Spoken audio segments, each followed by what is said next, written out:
সকালবেলা ঘুম থেকে উঠে নামাজটা পড়ে নিলাম। সকাল সকাল বাচ্চাদেরকেও ঘুম থেকে উঠালাম। আজকে বাচ্চাদের পরীক্ষা ছিল। তো সকালবেলা অবশিষ্ট ছেলে চলে গেছে নাস্তা খেয়ে দিয়ে। এখন মেয়েকে উঠাইলাম, উঠাই মেয়েকেও নাস্তা রেডি করে দিলাম। মেয়ের জন্য ডিম আর রুটি, আর আমার জন্য 2টা ডিম, শসা আর ইসবগুলের ভুসি, এগুলো দিয়ে নাস্তাটা খেয়ে নেব। আসলে প্রতিদিন সকালবেলা 1 গ্লাস ইসবগুলের ভুসি খেলে আপনার শরীরটা অনেক সুন্দর ভালো থাকে, অনেক ঠান্ডা থাকে।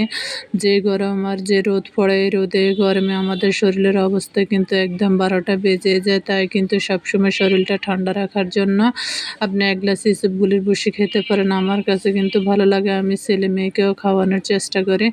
তারপরে তো এই যে শর্টকাট করে রান্নাবান্না করে নিলাম, বেগুনের ভর্তা, তারপরে হচ্ছে মিষ্টি কুমড়া দিয়ে, শুকনো সিমের বিচি, চিংড়ি দিয়ে এগুলো রান্না করলাম। আপনাদের কোন কোন অঞ্চলে খান অবশ্যই কিন্তু জানাবেন।